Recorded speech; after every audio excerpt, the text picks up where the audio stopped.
Welcome back from the break. اور break پہ جانے سے پہلے جو آپ باتیں سن رہے تھے اس میں علامہ ابتسام علیہ ظہیر صاحب تھے, مفتی عبدالقوی صاحب تھے اور مولانا علی محمد نقوی صاحب تھے. ایک بات میں کلیئر کر دوں, بیچ میں آڈیو کا ذرا پرابلم ہو رہا تھا اور جو ہے نا نقوی صاحب نے جو باتیں کی ہیں اس میں کافی باتیں ابتسام علیہ ظہیر صاحب سن نہیں سکے ہیں اور اب ہم نے کوشش کی ہے. نقوی صاحب میں نے تو صرف یہ پوچھنا چاہ رہا تھا کہ سورہ حج میں 78 نمبر آیت میں اللہ تعالیٰ نے کہا کہ ہم نے تم سب کو مسلمان بنایا یا تمہیں مسلمان بنایا, تو اللہ نے تو ہمیں یہ حکم دے دیا سورہ حج میں 78 نمبر آیت میں ہے. اب میں شیعہ سنی دیوبندی اہل حدیث میں کس وقت بنا آ کے, کیا وہ ایمانی طور پہ صحیح ہے؟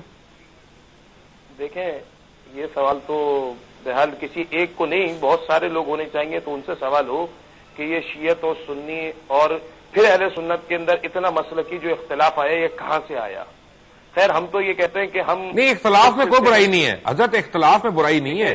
آپ اور میں ایک چیز کو ڈفرنٹ انٹرپریٹیشن کر سکتے ہیں, لیکن ہم کہیں تو اپنے آپ کو مسلمان نا, یعنی یہ تو صحیح نہیں ہے نا کہ میں اپنے آپ کو دیوبندی کہوں یا اہل حدیث کہوں یا حنفی کہوں, مسلمان نہ کہوں, یہ تو صحیح نہ ہوا نا.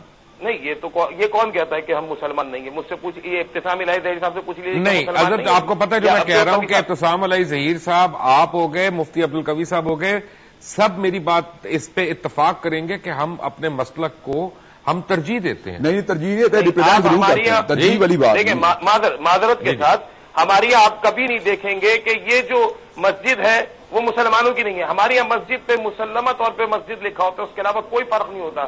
ہم اس قسم کے فرقوں کو مانتے ہی نہیں. آپ کو ہمارے یہاں نہیں ملے گا کہ فقط اثناشری کے لیے ہے, نہیں.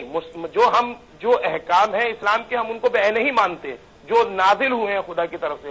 ہمارے پاس سے آپ کو کوئی اختلاف نہیں ملے گا. ہاں یہ لوگوں نے جو اختلاف صاحب, علامہ صاحب مجھے یہ بتا دیں کہ اگر کوئی دین کے نام پہ مسلمان کو قتل کرتا ہے تو آپ کا علم اس کو کیا کہتا ہے؟ بالکل حرام ہے, جائز نہیں ہے, بالکل جائز نہیں ہے کہ کوئی آدمی اسلام کے نام پہ, آپ کسی مسلمان کی بات کر رہے ہیں, میں تو کہتا ہوں کہ اسلام کسی کافر کو ماننے کی بلا وجہ اجازت نہیں دیتا جب تک کہ وہ اسلام پہ کوئی یلغار نہ کرے. ٹھیک ہے, آپ کے مطلب مسلمان کو ماننا تو بہت بڑا گناہ کبیرہ میں سے, آپ کے ان لوگوں سے پوچھیں. مفتی عبدالقوی صاحب, آپ میری اس بات سے کیا جواب دیں گے کہ اگر کوئی اسلام کا نام لے کے مسلمان کا قتل عام کرے تو اس کے لیے مذہب کیا کہے گا, دین کیا کہے گا؟ دیکھیں جی, میں تو اس بارے میں اپنے مطمئن ضمیر سے یہی بات کہوں گا کہ میرا جو 1500 سالہ تسلسل ہے اس میں میرے اکابر نے جو مجھے تعلیم دی وہ تو یہ دی کہ دل بدست آور کے حج اکبر است. میرے اکابر نے جو تعلیم دی اس میں تو یہ کہا ہے کہ علیکم بالجماع. میرے اکابر نے جو تعلیم دی ہے قرآن و سنت کے تناظر میں انہوں نے یہ کہا کہ احترام انسانیت کی بات کی ہے. میرے حضرت بابا فرید الدین گنج شکر کی خدمت میں کوئی شخص اگر کینٹی لایا تو آپ نے پسند نہیں فرمائی, آپ نے فرمایا ایسی چیز رہے ہو جو جوڑنے والی ہو توڑنے والی نہ ہو. یہ تو ان لوگوں سے پوچھا جائے جو 1857 کی جنگ آزادی کے بعد متعارف ہوئے, جو ہمارے شیعہ عالم فرما رہے تھے, میں ان کی تائید کرتا ہوں کہ اہل سنت سے پوچھا جائے کہ یہ ہمارے بھائی اہل حدیث کب سے پیدا ہوا ہے. یہ دیوبندیت اور بریلویت کا جو تعارف ہے یہ دنیا میں نے دنیا کے 42 ملکوں میں سفر کیا ہے, الحمدللہ نہ یہ وہاں ملک مصر میں یہ بات ہے, نہ ملک عراق میں یہ بات ہے, نہ ملک شام میں بات ہے, نہ عرب و عجم میں بات ہے.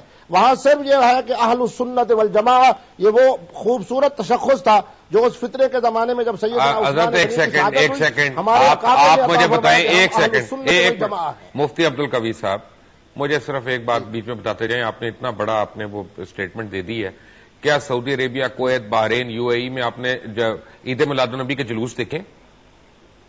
کون نہیں, ایک منٹ ٹھہر جائے نا, ابھی آپ نے جو آپ نے اتنی فرنٹ فٹ پہ آ کے شاٹ ماری ہے, میں اسی کو ذرا کیچ کر رہا ہوں. میں یہ پوچھ رہا ہوں کہ کیا اگر آپ نے یہ وہاں پہ نہیں دیکھے تو یہاں پہ یہ پھر جائز ہے کہ ناجائز ہے؟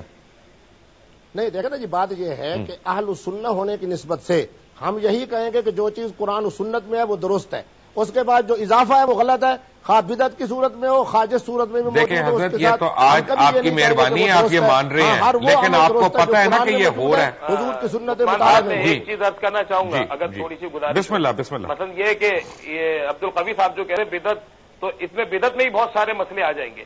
پھر بدعت کہتے کسے آیا, پھر یہ بیچ میں اور مزید جو ہے نا اس کے اندر جو ہے حصے بنانا شروع کر دیں گے کہ بدعت حسنہ اور غیر حسنہ ہے. بدعت ہوتی ہے, اب اس کو چاہے حسنہ میں ڈالیں یا کہیں پہ بھی ڈالیں, یعنی بدعت یعنی وہ چیز جو پہلے اسلام میں رسول اللہ کے زمانے میں نہیں تھی اور بعد میں ہم نے اجرا کر دی. ایک منٹ میں اس پہ آتا ہوں. ابتسام علیہ ظہیر صاحب, ہم لوگ بدعت کو اکثر آج کل کفر اور شرک اور کافی چیزوں سے مکس اپ کر رہے ہیں. بدعت ہے کیا؟ دیکھیں جی، کوئی بھی ایسا حکم جس پہ حضرت رسول اللہ کا بطور ثواب مہر موجود نہیں، یا کوئی بھی ایسا امر شریعت ہے حضرت رسول اللہ نے اپنے زندگی کے اندر جو ہے نا اس کے اوپر اپنی اسٹمپ نہیں لگائی، میں اس کو بدعت سمجھتا ہوں. اور میں مولانا جواد نقوی صاحب کی اس بات سے 100% اتفاق کرتا ہوں کہ اس میں حسنہ اور سیاح کی تمیز کرنے کی اتنی ضرورت نہیں. لیکن یہ مذہب کے اندر ہے نا، یہ دینی دنیاوی زندگی میں دنیاوی زندگی میں کہ اگر میں گاڑی پہ سفر کر رہا ہوں تو